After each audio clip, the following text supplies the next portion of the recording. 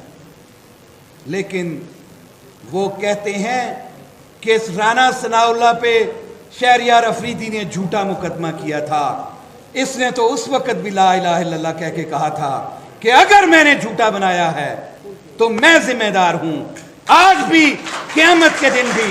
اور اگر یہ سچا ہے، اس کی گاڑی میں سے یہ اگر نارکوٹکس نکلی ہے، جس نے بھی رکھی ہے، ذمہ دار وہ ہیں، ہم نہیں ہیں۔ اس وقت لوگوں نے یہ بات کہی کہ یہ جھوٹے مقدمے بنائے جا رہے ہیں، تو ذلت اور شرم آپ کو آنی چاہیے کہ خان کے خلاف اور قرآن کے اندر جس نکاح کو مبارک کہا گیا، حدیث میں جس کو نکاح کو مبارک کہا گیا، سرکار دو عالم صلی اللہ علیہ وسلم نے جسے محبوب سنت فرمایا، لعنت ہے تم پہ کہ تم اس وقت پہ اس چیز پہ آج مقدمات درج کرنے جا رہے ہو۔ یہ قرآن کی مار پڑے گی، ان کو ضرور پڑے گی۔ یہ سنت کی نفی کرنے پہ ان کو سزا ملے گی انشاءاللہ العزیز، اور خان سرخرو ہوگا، خان کامیاب ہوگا۔ اور یہاں تک بات آئی کہ آج ہم یہاں اکٹھے کیوں ہیں؟ افریدی صاحب چند لوگ آتے ہیں چلے جاتے ہیں، وقت کی قیمت بھی ہے، لیکن یہ جو تاریخ رقم ہو رہی ہے، انشاءاللہ یہ آپ کی پارٹی کی اس ملک میں آئین اور قانون کی بالادستی کی تحریک ہے۔ ہمارے ساتھ میں آپ کو بتاؤں، جس وقت افتخار چودھری کی تحریک تھی تو ہمارا پریزیڈنٹ لاہور ہائی کورٹ بک گیا تھا۔ لوگ چھوڑ جاتے ہیں، لیکن تحریکیں کامیاب ہوتی ہیں اور منطقی انجام تک پہنچتی ہیں۔ اور عمران خان کی اپنی ذات کے لیے کوئی تحریک نہیں ہے، اپنی منفعت کے لیے کوئی تحریک نہیں ہے۔ عمران خان نے زندگی میں جو گلیمر دیکھا، جو زندگی کی آسائشیں دیکھی، میں سمجھتا ہوں کہ شاید پاکستان کا کوئی ایک شخص ایسا نہیں ہے جتنا تعیش کی زندگی خان نے گزاری، کوئی ایک شخص نہیں جان سکتا، کوئی ایک شخص نہیں گزار سکتا۔ جتنی فیم اسے دنیا میں تحریک انصاف کو بنانے سے پہلے حاصل تھی، اتنی فیم بھی کوئی حاصل نہیں کر سکتا۔ اس نے اپنی ذات کے لیے یہ تحریک انصاف نہیں بنائی تھی، اس تحریک انصاف کو اس قوم کے لیے، اس قوم کی تقدیر کو بدلنے کے لیے، اس قوم میں شعور پیدا کرنے کے لیے یہ تحریک انصاف بنائی تھی۔ آپ کو یاد ہوگا کہ کسی ایک شخص نے پہلے بھی ایک نعرہ لگایا تھا، ووٹ کو عزت دو۔ بہت خوبصورت نعرہ تھا۔ نعرے کو پذیرائی کب ملتی ہے؟ جب نعرہ لگانے والا اس چیز پہ خود عمل کرتا ہے۔ اس نعرے کو پذیرائی کیوں نہ ملی؟ اس لیے کہ وہ ڈیل کا متمنی تھا، وہ اپنی ذات، اپنی چوریوں، اپنی ڈکیتیوں، اپنے مقدمات کو ختم کروانا چاہتا تھا، اس لیے اسے پذیرائی نہیں ملی تھی۔ آج انصاف کو انصاف دو، آج رول آف لا کے لیے، آج اس قوم کو شعور دینے کے لیے ہمارے خان کے نعرے کو پذیرائی ملی کہ نہیں ملی؟ کب ملی؟ جب تم لوگ یہ سوچ رہے تھے کہ یہ پارٹی ختم ہو گئی، اس کی پریس کانفرنس آ گئی، یہ پارٹی ختم کر دی گئی ہے۔ تم لوگ تو سوچ رہے تھے کہ نہیں، یہ پارٹی کو کوئی ووٹ بھی نہیں پڑے گا۔ تمہاری تو نیندیں بیدار ہو گئیں، تمہیں تو جھٹکے بجلی کے لگنے شروع ہوئے۔ شام 6 بجے 8 فروری کو اس نعرے کو پذیرائی ملی تھی۔ اس نعرے نے جو شعور دیا تھا خان نے، اس نے میٹیریلائز کیا 8 فروری کو، جب لوگوں نے آپ کو ووٹ دیا تو لوگ جو مقتدر تھے، جو رپورٹیں بنا رہے تھے، جو رپورٹیں سبمٹ کر رہے تھے، جو اگلی پریس کانفرنس اور وکٹری سپیچ کے لیے اپنے سٹیج بنا چکے تھے، وہ سٹیج بھی بڑھ گئے، وہ وکٹری سپیچز بھی بڑھ گئیں، اور آپ کے نعرے کو پذیرائی ملی تھی۔ اور پھر آپ کو آج بھی بتاتا ہوں، انشاءاللہ العزیز، انشاءاللہ العزیز 6 ججز کا یہ لیٹر آپ لوگوں کے لیے امید کی وہ کرن بن کے نکلا، کیونکہ میں اکثر کہتا ہوں کہ خان کی مدد غیبی مدد ہوتی ہے۔ خان کو اللہ پاک کی طرف سے وہ عطا ہے کہ جو آپ اور میں سوچ بھی نہیں سکتے۔ یہ کہتے ہیں کہ یہ سارے ججز کو بھی ہم نے کنٹرول کر لیا، سارے پروسیکیوشن کو بھی ہم نے کنٹرول میں رکھا، تو وہاں سے مرد کلندر کس کے لیے نکلے؟ اپنی آزادی کے لیے نکلے۔ 6 ججز کا خط جب سپریم کورٹ کے اندر پٹیشن میں آیا، سوو موٹو لینا پڑا۔ فل کورٹ کے فیصلے میں یہ قاضی بیٹھ کے کہتا ہے کہ میرا کیا مسئلہ ہے، یہ مجھ سے پہلے کا مسئلہ ہے، میں کیوں سوو موٹو لے لوں؟ لیکن سپریم کورٹ کے ججز بھی کھڑے ہو گئے۔ 5 ہائی کورٹ سے یونانیمس ریسپانس آیا کہ یہاں مداخلت کی جا رہی ہے۔ کون مداخلت کرتا ہے؟ کیا آپ اور مجھے نہیں پتا؟ کن کو فیصلے چاہیے؟ انہیں ہی فیصلے چاہیے جو اصل اقتدار اپنے ہاتھ میں رکھنا چاہتے ہیں۔ لیکن میں آج واضح کر دوں کہ اسٹیبلشمنٹ بھول جائے کہ یہ اقتدار اب اس کے ہاتھ میں رہے گا۔ وہ اقتدار اللہ کے دیے ہوئے اس جمہور کے پاس ہوگا، اور ہماری یہ تحریک کامیابی سے ہمکنار ہوگی۔ 6 ججز کا جج جب خط جو تھا، اس خط نے وکلا کو ایک اپرچونٹی پرووائڈ کیا۔ وہ اپرچونٹی پرووائڈ کیوں کیا؟ کہ جب 2-3 ججز بیٹھتے تھے تو آپس میں خسر پھسر کرتے تھے کہ مجھے فون آ رہا ہے، مجھے انڈیویجولی لاہور ہائی کورٹ کے بہت سارے ججز نے بلایا اور کہا کہ یہ پریشر ہے۔ میں نے کہا آپ کھڑے رہیں، انشاءاللہ العزیز وہ وقت دور نہیں ہے کہ یہ آواز پورے ایوانوں تک جائے گی۔ اور 1 مہینہ نہیں گزرا تھا کہ یہ 6 ججز کا لیٹر آ گیا۔ اب آپ تمام دوستوں سے میرا اتنا سا کہنا ہے کہ نہ تو ہم اپنے لیڈر کو بھٹو سے تشبیہ دیتے ہیں اور نہ ہی ان چور ڈکیتوں سے دیتے ہیں۔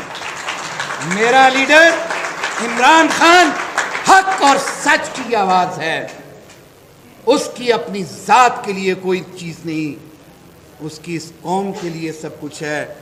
وہ کہتا ہے جان تو بہت تھوڑی ہے، جان چھوٹی چیز ہے۔ ہم ان کو تنبیہ کرتے ہیں، اور اپنے پارٹی کے دوستوں کو بھی ایک ریکویسٹ کرتا ہوں کہ وہ تختہ دار کی بات مت کیا کریں۔ ہم انشاءاللہ اپنے خان کو باعزت بری کروائیں گے اور ان جھوٹے مقدموں کو ہوا میں اڑا کے رکھ دیں گے۔ میں صوبائی ILF اقبال شاہ کو خراج عقیدت پیش کرتا ہوں، اس کی پوری ٹیم کو خراج تحسین پیش کرتا ہوں کہ پوری پاکستان میں سے جتنے مقدمات، یہ تو کہتے ہیں نا کہ ہمیں جب سیر کے لیے لایا جاتا تھا بلوچستان کو وہ سیف ہاؤس کہتے تھے، کہاں گیا وہ سیف ہاؤس؟ جس بھی میرے لیڈر کو یہاں لے کے آئے تو اقبال شاہ نے واڑ کے رکھ دیا۔ صرف وڑ نہیں گیا، یہ اقبال شاہ اور اس کی ٹیم کو